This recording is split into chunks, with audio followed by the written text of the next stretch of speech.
Welcome back to A Hill with a View. We are going to do part one of our 2022 year in review episodes. We're going to do a couple of these, and we're going to try to focus this time on the stories that the mainstream media isn't talking about when reviewing 2022. So they're going to talk a lot about the Trump Mar-a-Lago raid early on in the year. They're going to talk a lot about the Russian invasion in Ukraine. That's all going to be done to death. I want to try to focus on the stories that really should be talked about a lot, but didn't get talked about enough. So we're going to dive right into that. The first story we have regarding that is back in January 15th, the hostage situation in Colleyville, Texas. So in case you don't remember, in Colleyville, Texas, there was a hostage situation in a synagogue, and the perpetrators actually detained 4 people against their will, and they only had one demand, and that was to relieve Afia Siddiqui from prison. So the idea was that this is a woman known as Lady Al-Qaeda. She is a Pakistani neuroscientist who studied at MIT. After 9/11, she moved with her husband and 3 children back to Pakistan near the border with Afghanistan so she can provide medical aid to the Taliban, who were embroiled in their conflict with the United States. She later divorced her first husband, remarried the nephew of Khalid Sheikh Mohammed, the mastermind behind 9/11 attacks. She was part of a terrorist cell that was planned to attack the West, and at one point, the FBI had her as high as number 7 on the Al-Qaeda most wanted list. So she was arrested, tried, and put in jail for 86 years, which she's serving in federal prison in Fort Worth, Texas. This was not the first time the Islamists tried to get her out. A jihadi from Ohio joined a terrorist group, Nusra Front in Syria, was sent back to United States, and his mission was to attack the prison where Siddiqui was being held with the intention of breaking her out. So it's not like the Taliban and ISIS haven't tried to get her multiple times. Now, CAIR, the Council on America-Islamic Relations, actually wants her out as well. Linda Sarsour wanted her out. So this terrorist, who basically went into the synagogue in Colleyville, Texas, took Jews hostage for the weekend, for many hours over the weekend, and on January 15th, and basically the one demand was to have her released.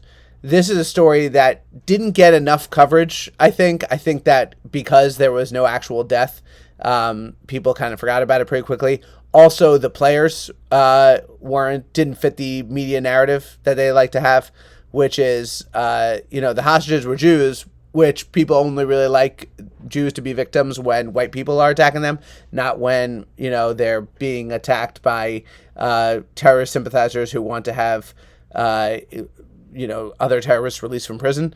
They don't really care about Jews when they're being punched in the face by black people. They really only care about Jews when, they're being attacked by white supremacists or people who are associated with Donald Trump, like Kanye West. So this is a very underreported story. I think that it definitely deserves more attention. But that is the first underreported story of 2022. The second underreported story of 2022 is actually something that happened in New York State, something I paid a lot of close attention to because what was going on, because I'm here. In the 2020 census actually posed a very difficult challenge for the Democrats in New York. So they lost so many people that in over the course of the previous 10 years that they lost a congressional seat, which means that they had to rejigger a lot of things, and they gerrymandered the state to the point where it was so ridiculous that even in New York, judges were like, this can't stand. So, but before that, they actually had an issue. So in 2021, they had a vote on the ballot to basically allow the Democrats to have full control of the redistricting process. And the voters in New York State said, no, you cannot have that power. So the Democrats went ahead and did it anyway. And they gerrymandered the voting laws. So at the time, 538 wrote, Democrats fully control the congressional redistricting process. New maps are drawn by a bipartisan commission made up of citizens, but the Democratic state legislature can modify or reject the commission's proposal. The final map must be passed by 2/3 of each chamber and signed into law by the Democratic governor. Since 2020, Democrats controlled 68% of the state Senate and 71% of the Assembly, so they have the opportunity to remold the lines as they see fit. So this is an opportunity they're really taking full advantage. They took really full advantage of. So the Democrats tried to take 22 of the 26 congressional seats, which was a change from having 17 safe seats. The Republicans had 7 safe seats on the last map, on the bipartisan map, with 3 toss-up districts. So a new proposed map would give Republicans 4 seats out of 26.